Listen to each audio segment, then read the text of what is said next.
Hello and welcome to Indian Story. There is nothing more beautiful and exciting than story. Everybody has a story. In fact, the story is a light. Now let's watch what this story has to say.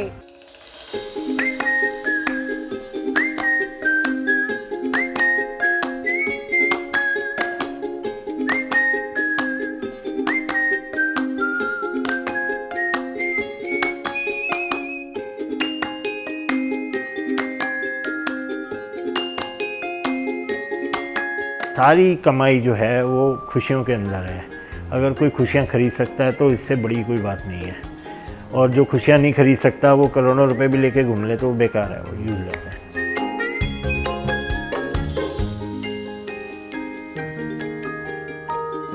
नमस्कार, आज मेरे लिए बड़ी खुशी का दिन है कि इंडियन स्टोरी आज मेरे को कवर करने के लिए आई है। मैं रवि बंसल, प्रेसिडेंट ग्रेटर नोएडा उद्योग व्यापार मंडल, उसके साथ मैं उद्योग व्यापार मंडल के नेशनल बॉडी में भी हूँ और भाजपा की जो व्यापार प्रकोष्ठ है उसके अंदर भी मैं।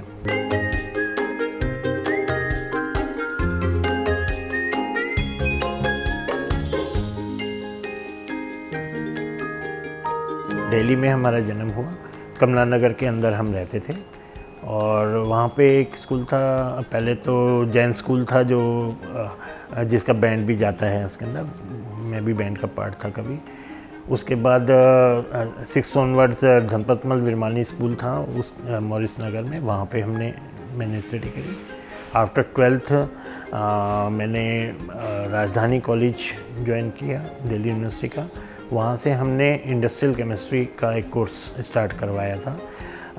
इट्स आवर मोमेंट, जिस पे डॉक्टर शंकर दयाल शर्मा जी जो वाइस प्रेसिडेंट थे, जो चेयरमैन होते हैं दिल्ली यूनिवर्सिटी के, उन्होंने मुनीस रजा को कह कर के ये हमारे इंडस्ट्रियल केमिस्ट्री के स्पेशलाइज कोर्सेज शुरू कराए थे, जिसमें पॉलीमर टेक्नोलॉजी और कुछ और कोर्सेज भी थे, वो सब मिला कर के कोर्सेज था। तो वो कोर्स बेसिकली पॉलीमर टेक्नोलॉजी का I can say proudly that it is my efforts to make it start. और दिल्ली कॉलेज ऑफ इंजीनियरिंग में हमारी वो सारी स्टडी हुई थी। वो करने के बाद हम वहाँ पे से ही अपने आप को ग्रो करें और जो कुछ भी हैं आज उन सब की वजह से।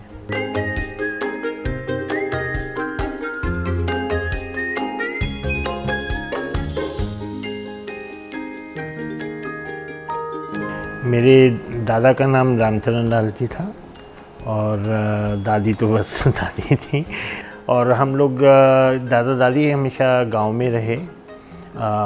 बिजनौर चांदपुर से हम लोग बिलोंग करते हैं। वहाँ पे हमारे आम के खेत थे और चीनी मिलें थी बहुत सारी, जो हमारा पारिवारिक वो था। दादाजी मेरे बहुत स्ट्रॉन्ग पर्सन थे और पूरी फैमिली को इकट्ठा कैसे रख के चलना है ये उनको बड़ा अच्छे ढंग से आता था। और उनके जितने भी बच्चे थे उनको उन्होंने खूब पढ़ाने के ऊपर ज़्यादा जोर दिया कि वो पढ़ें ज़्यादा, क्योंकि जो गांव का एटमॉस्फेयर था वो हमारा खेती का था या बिज़नेस का था। और जो मेरे बाबा थे उनका इंटरेस्ट ये था कि भी बच्चे पढ़ लिख करके आगे बढ़ें किसी तरीके से, और उसमें उन्होंने अपने बच्चों को अच्छा पढ़ाया भी। एक आयुर्वेदिक कॉलेज के प्रिंसिपल रिटायर हुए हैं। मेरे फादर DCM से बहुत अच्छी पोस्ट के ऊपर, DM पोस्ट के ऊपर रिटायर हुए हैं।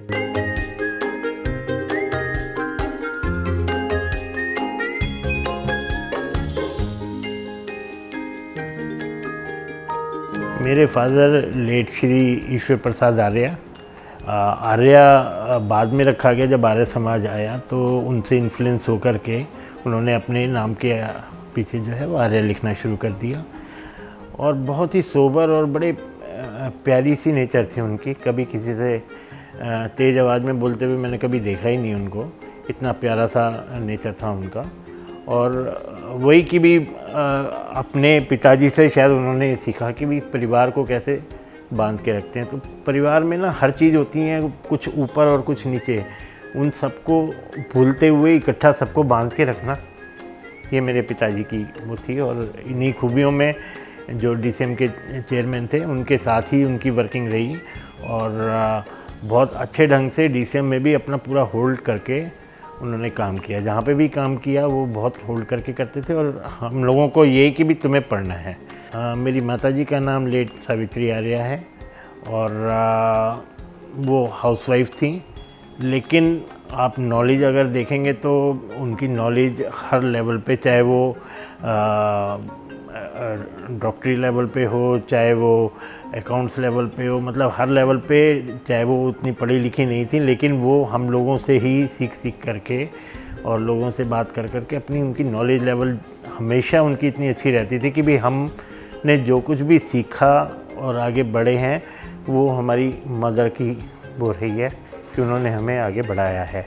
बस एक ही चीज़ बार बार वो बोलती थी कि तू बहुत अच्छा है, बस एक तेरे अंदर कमी है कि तेरे अंदर गुस्सा बहुत जाए, तो इस गुस्से को तू काबू कर लेगा तो तू दुनिया को जीत के आ सकता है, बस ये गुस्से को काबू कर ले। तो ये वो मुझे आखिरी टाइम तक बस वो यही बताती हुई गई है और कुछ नहीं।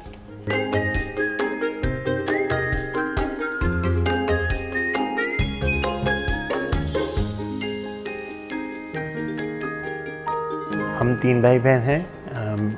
मेरे बड़े ब्रदर हैं पंकज बंसल, जो साइंटिस्ट रिटायर हुए हैं CSIR से, जो कोवैक्सीन बनी है वो उन्हीं के सुपरविज़न में उनके अंडर ही बनी है। हम लोग केशवपुरम में रहते थे, कमला नगर शिफ्ट होकर हम केशवपुरम में आके रहते थे। इट्स ए जॉइंट फैमिली, हम इकट्ठे रहते थे। बट आफ्टर 12th जब बच्चे बड़े हो गए और फैमिली भी बड़ी हो गई तो I am shifted here because my factory is in greater Noida. और जो मेरी बड़ी सिस्टर हैं वो उन्होंने PhD करी है जूलॉजी में and she is in America.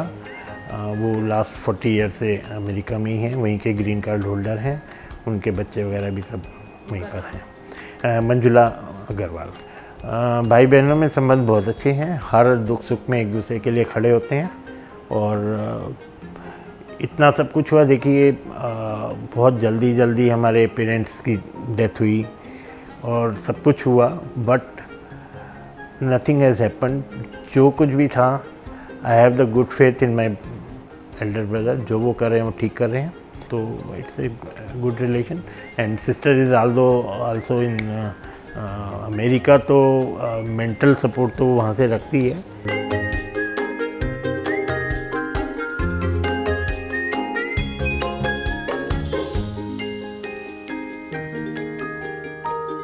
शादी 91 में हुई, 1991 में। Manisha my wife and not love marriage, arrange marriage थी, बट बाद में लव मैरिज हो गई। वो हो जाती है ना, मतलब तो एक अच्छा टाइम बीता है और हर दुख सुख में एक दूसरे के साथ खड़े रहे हैं। मैं वेरी कोऑपरेटिव और लड़ती बहुत हैं, पर वैसे कोऑपरेटिव हैं। मतलब लड़ती नहीं है, डांटती हैं। अब जैसे अभी भी आके डांट गई थी कि यही वाली ड्रेस पहननी थी आपको, है ना, तो वो ठीक है। बट अदरवाइज़ वो कितनी केयरिंग हैं और कितना मेरे साथ चलती हैं। अगर शायद इनसे हट के कोई और मुझे नेचर मिलती तो शायद मैं लाइफ को अपनी को नहीं जी पाता ठीक ढंग से, बट मेरे को हर तरीके का सपोर्ट मिला। इन्होंने भी अपनी लाइफ में बहुत कुछ देखा। इन द बिगनिंग हमारी शादी से कुछ ही टाइम बाद मदर की डेथ हो गई, उसके बाद कुछ टाइम बाद ब्रदर की डेथ हो गई, अकेले मेरे फादर इन लॉ रह गए। वो भी, उनको भी वो आर्य समाज से जुड़े हुए थे और बहुत बड़ा कॉन्टेक्ट रखते थे, गुड़गांव में बड़ा अच्छा नाम रखते थे, लेकिन अकेले रह गए। हम केशवपुरम दिल्ली में थे, वो गुड़गांव में थे। हम उनको कितना मैनेज कर पाते थे कि लड़की के लिए कितना डिफ़िकल्ट होता है, उन सब चीज़ों को उन्होंने समझा और हमने भी समझा और उसको कंपनसेट किया कि कैसे कर सकते हैं। तो एक अच्छा वो रहा। मेरे 2 बच्चे हैं, मधुर बंसल और चंचुर बंसल। मधुर ने अपना सोलर का जब मैंने शुरू किया था तो कुछ अपने तरीके से उसने कुछ और नई चीज़ें ऐड करके सोलर के बिज़नेस में है। हम लोग इकट्ठे ही कर रहे हैं, इकट्ठे भी नहीं कर रहे, मैं बल्कि इसके सपोर्ट में कर रहा हूँ। ये कर रहा है, मैं इसका सपोर्ट कर देता हूँ। मधुर की वाइफ है आकृति and she is again from Gurgaon. अब वो गुड़गांव ही मेरे पल्ले आ जाता, क्या करूँ। तो पर बड़ा अच्छा नेचर है और हमारे घर को पूरी तरीके से संभाल रखा है और हम लोग सब इकट्ठे रह सकें, ये सबसे बड़ी आज की डेट में तो मैं समझता हूँ कि यही बहुत बड़ी वो होती है। तो वो पूरे अच्छे ढंग से हम लोग मैनेज करते हैं। शी इज़ वर्किंग, वो पहले सैपिएंट पे थी, अब WB। This is the digital marketing firm, और उसमें एसोसिएट डायरेक्टर हैं। And most of the time she is working from home, approximately 1 day or 2 day she has to go to Gurgaon for the working. Grand children मेरी अभी 1.25 साल की हुई है, नाम है उसका किशा। एंड मेरा दूसरा बेटा चंचुर है जो लंदन में है, he is in Amazon prime. पहले यहाँ पे इंडिया में था, बेंगलोर में अमेज़न में, फिर then shifted to Amazon Prime London. उनकी वाइफ है साक्षी, एंड बूमबर्ग करके एक वर्ल्ड फाइनेंस वो है, उसके अंदर वो वहाँ पे उसमें हैं।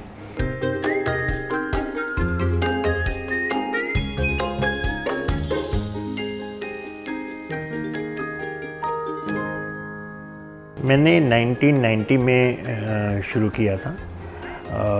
जब मेरी पॉलीमर टेक्नोलॉजी का मेरा कोर्स पूरा हुआ तो immediately I got the job, but fortunately unfortunately I applied for the plot in UPSIDC।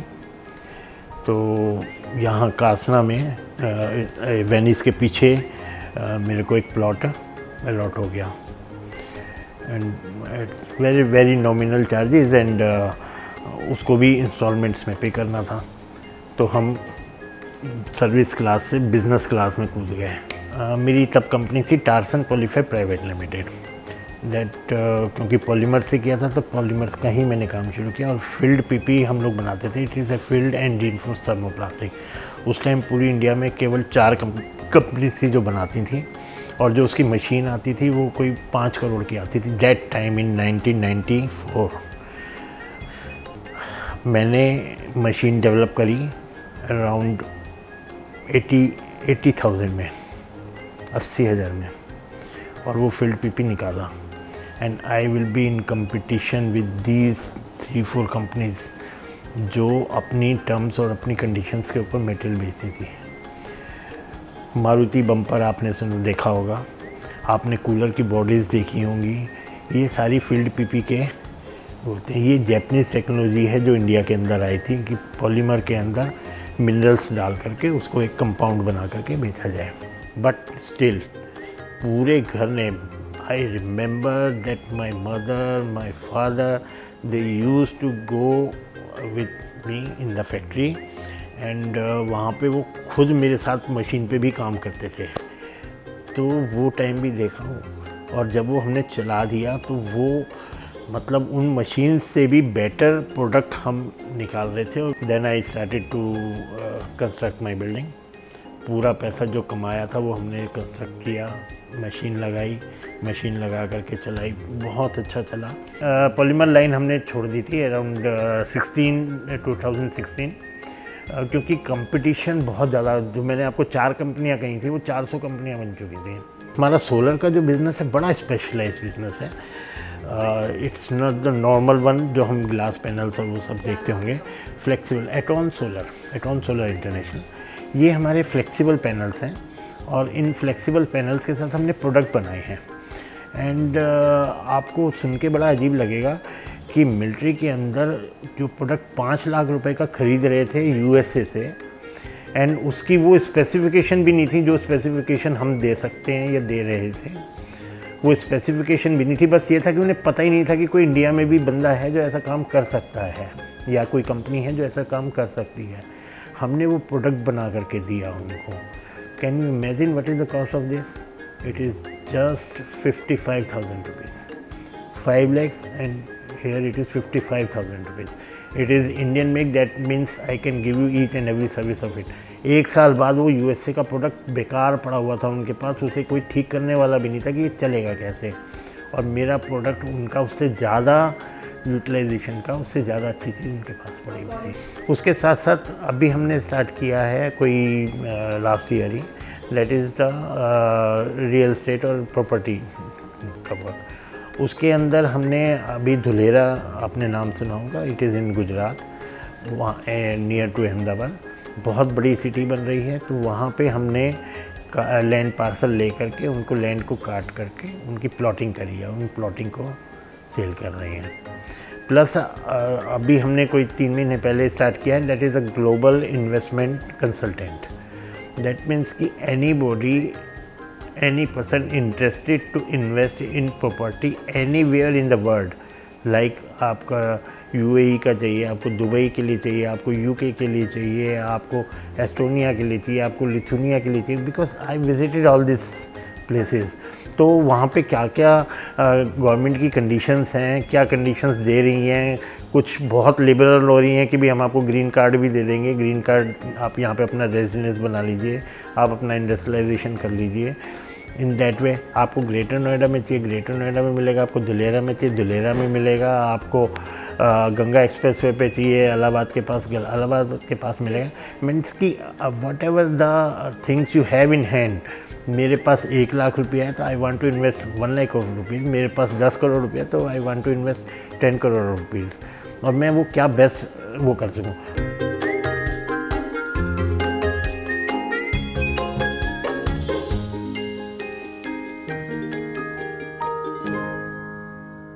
मैं यहाँ पे व्यापार मंडल, जब से मैं आया तब से मैंने व्यापार मंडल अपना एक बनाया, अपना तो नहीं बनाया था हमने, बीजेपी का ही एक होता है भारतीय उद्योग व्यापार मंडल, पंडित श्याम बिहारी मिश्रा जी उसको देखते थे, तो मैं शुरू से उनके साथ ही जुड़ करके रहा। वो भी बड़े सोबर और बड़े प्यारे बंदे थे, और व्यापारियों के लिए लड़ना जानते थे, पैसे के लिए लड़ना नहीं जानते थे, ना पैसे इकट्ठे करते थे, वो व्यापारियों के लिए लड़ना जानते। मतलब आप देखिए कि जिस टाइम वैट आया था उस टाइम वो वाजपेयी जी से लड़ गए थे इस बात के लिए कि वैट में कमियां हैं, आपको ये चेंज करनी पड़ेंगी, और वो करवाई थी, उनसे करनी पड़ी थी उनको। तो ऐसा नहीं है कि कोई गलत अगर अपनी पार्टी का भी है तो भी गलत है, और यही सीख मैंने उनसे सीखी है, और शायद समाज में मेरी यही रिस्पेक्ट बनी है कि मैं भले ही बीजेपी का बंदा हूँ या आरएसएस का होऊंगा, लेकिन अगर मुझे बीजेपी में भी गलतियां नज़र आ रही हैं तो गलतियां हैं, और जो नहीं नज़र आ रही, जो अच्छा है तो वो अच्छा है। तो यही सीखा कि भी अच्छे से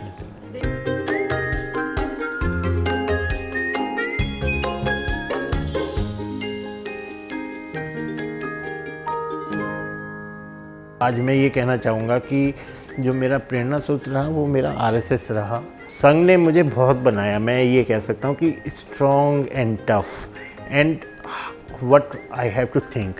मुझे अपने देश के लिए क्या सोचना है, मुझे अपने समाज के लिए क्या सोचना है, मुझे अपने लिए क्या सोचना है, और मैं कितना टफ एंड स्ट्रॉन्ग हो सकता हूँ। वहाँ पे बहुत सारे खेल होते हैं, जैसे शेर बकरी एक खेल हुआ करता था, मुझे याद है आज भी वो। तो उसमें हमें सबको अंदर डाल दिया था, एक जना बाहर रहता था, तो जो भी बाहर आने की कोशिश करता था तो घुसे से मारते थे, खूब वो होता था। तो we become strong and tough.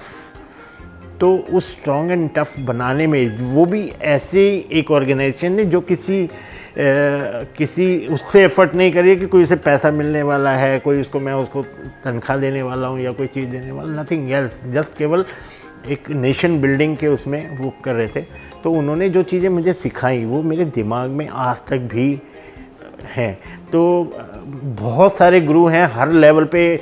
मैं कल को पॉलीमर टेक्नोलॉजी किया तो वहाँ पे भी एक गुरु मिले मेरे को, मैं स्कूल में था वहाँ पे भी गुरु थे, हर जगह पे एक एक गुरु थे। लेकिन जो असली मेरे को बिल्डअप किया वो एक आरएसएस का, संघ का वो था, जो मेरे को डिसिप्लिन और वो सब चीज़ों को सिखाया उसने।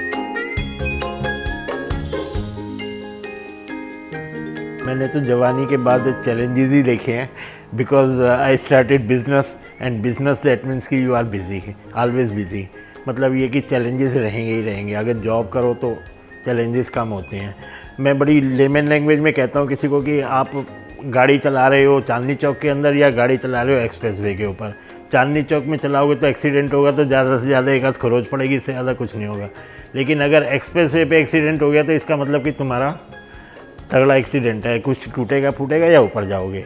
तो business is like working on expressway, क्योंकि आप बहुत तेज़ भाग रहे हो और उस तेज़ भागने में आपका अगर एक्सीडेंट हुआ तो आप कहीं ना कहीं लॉस करोगे। और जबकि Chandni Chowk is like a service, आप सर्विस कर रहे हो, आपका लॉस नहीं होगा। तो दैट मीन्स कि मेरे को पहले दिन से, और यही चीज़ मेरे को संघ से स्ट्रांगली मिली कि हमें कोई भी चैलेंज जो है वो चैलेंज की तरीके से लेना है। अगर मेरी लाइफ में आज की डेट में अगर एक दिन भी सुबह उठ करके मेरे को ये नहीं समझ में आएगा कि मुझे क्या काम करना है, तो मुझे लगता है कि I am wasteless on the earth. मैं कोई काम का बंदा ही नहीं हूँ यहाँ पे। मेरे पास कुछ ना कुछ ज़रूर दिमाग में होना चाहिए कि मैंने करना क्या है कल सुबह, और यही बिज़नेस है। जबकि सर्विस वाले ने तो सुबह 9 बजे उठना है और 6 बजे वापस घर में घुस जाना है। काम हो रहा है नहीं हो रहा है मुझे नहीं पता, जो मैंने करना था मैंने कर दिया। बट हमारा 24 आवर्स का दिमाग चलना है, हमें हर टाइम सोचना है कि हमें क्या नया करना है और उस नए के लिए आगे वर्किंग करनी। तो चैलेंजेस आए और चैलेंजेस को हमने हर्शली एक्सेप्ट किया, और उसमें भी बड़ा सपोर्ट रहा कि मेरी मिसेज़ मेरे साथ रही, जिसने हमेशा इन चीज़ों को सपोर्ट किया। नहीं तो जो चैलेंजेस आए थे वो कभी के तोड़ चुके होते, बट नहीं टूटे, और आज भी उतने ही स्ट्रॉन्ग खड़े जितने पहले स्ट्रॉन्ग खड़े।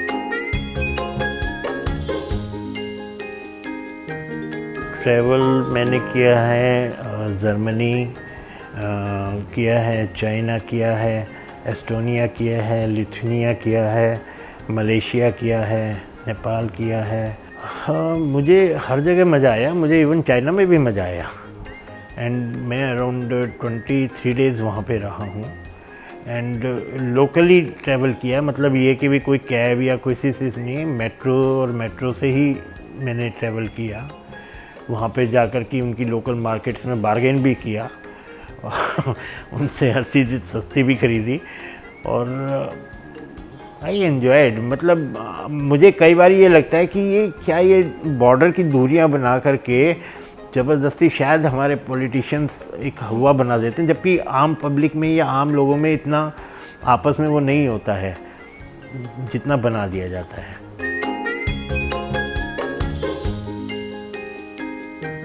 एक तो मेरी हॉबीज़ बेसिकली सबसे ज़्यादा क्योंकि संघ से जुड़ा हुआ बंदा रहा हूँ, तो मुझे मिलना मिलाना बड़ा अच्छा लगता है। एंड आई वांट कि भी मेरी लोगों के साथ मुलाकात होती है, तो उससे मेरी ना नॉलेज भी अपग्रेड होती है कि भी मैं क्या चल रहा है, क्या दुनिया में चल रहा है, वो पता चलता है। सेकेंडली मुझे थोड़ा बहुत खेलना पसंद है, पर क्रिकेट वगैरह नहीं, बट लाइक स्क्वैश वगैरह या कुछ ऐसा समथिंग। तो ऐसी कोई छोटी छोटी सी चीज़ें वो खेलना पसंद है। और उससे ज़्यादा मुझे पसंद है अपनी पोती के साथ खेलना।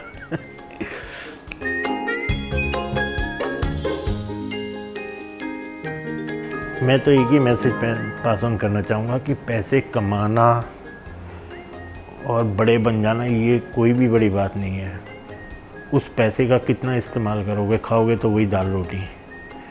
उससे बड़ी बात यह है कि आप अपने आप को इकट्ठा एक दूसरे के साथ कैसे खुश रख सकते हो। उसके लिए कहीं पे भी हमें झुकना पड़ता है या उठना पड़ता है, हमें उठना चाहिए, एक दूसरे के लिए खड़ा होना चाहिए। यही हमारे फादर ने हमें सिखाया, यही हम दोनों भाई आपस में एक दूसरे के लिए करते हैं, और यही मैं चाहूँगा कि भी हमारे परिवार में भी ये है, जिसे कि हम इकट्ठे बड़े प्यार से, मतलब जब जितनी भी लाइफ हमारी है वो हम उसको एंजॉय करके जाएं। एंजॉय इसलिए नहीं कर रहे कि भी हमारे को अच्छे घर में रहना है, अच्छा खाना है, अच्छा करना है। एंजॉय इसमें होगा कि जब सारे बच्चे मेरे अच्छे ढंग से खुश होकर के इकट्ठे मिल कर के रहते हों।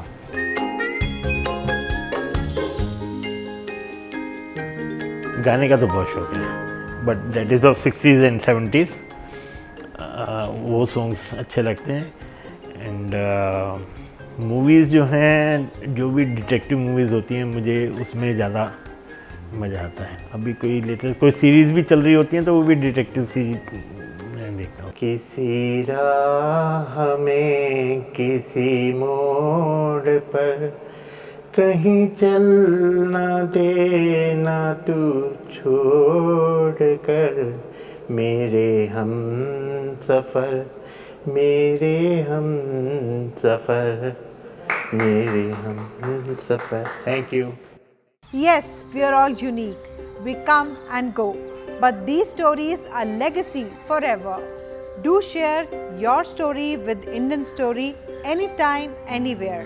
And don't forget to subscribe our channel